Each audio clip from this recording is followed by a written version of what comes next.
Now, a court in Japan has found 3 former soldiers guilty of sexually assaulting a female colleague.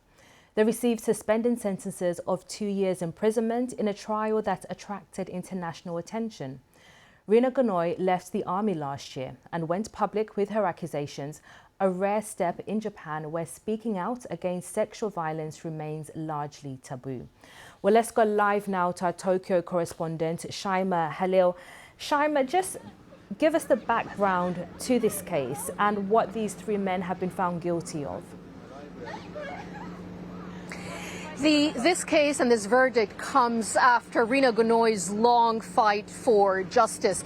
She'd actually now given her reaction to the verdict. She was speaking to reporters outside court, and she said that I hope today's ruling means that what they did to me was a crime. I hope that they face up to it and that they reflect on their actions. These 3 now dismissed soldiers have been found guilty of sexual assault and have received a suspended sentence of 2 years. I remember speaking to Rina Gonoi herself, sitting down with her a few months ago, where she described that her dream was to become a judo player and to become a soldier. They were both within reach when she joined Japan's ground self-defense forces. But she also described to me the harassment that she's received soon after she joined the army in 2020, the verbal harassment, the inappropriate touching, the remarks on her body. And then in August 2021, that dark turning point where she described to me being pinned down on the ground by 3 of her colleagues and being sexually assaulted while others watched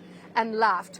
Nothing happened when she complained to her superiors. She had to leave the army. And I think one thing that will always stay with me that she told me is that she said, I felt a great sense of despair, and I just asked myself how I could go on living with my body tainted. When she went on YouTube and social media and went public with her claims, she told me she received a great deal of abuse on social media.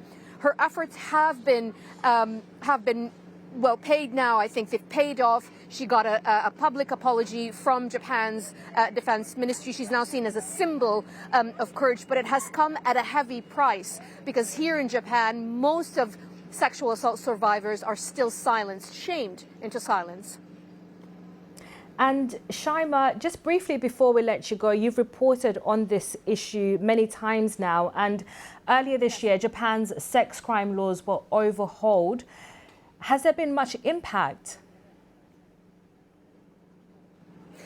It's interesting because I think when the Sexual Crimes Act was overhauled, this was also seen as a landmark moment. But I think the deeper issue and the deeper challenges are in society itself. The many people that I've spoken to have said, yes, it's a matter of law. Yes, it's a matter of getting that courage to go and complain to the law enforcement. But I also think it's society where most sexual assault survivors, there's a survey that found that 70% of sexual assault crimes go unreported because there is a great deal of fear, of shame, and that still very much is the case. So yes, in terms of the law, there is a bit of development, but I think there is a bigger issue in society to accept and believe sexual assault survivors when they speak publicly.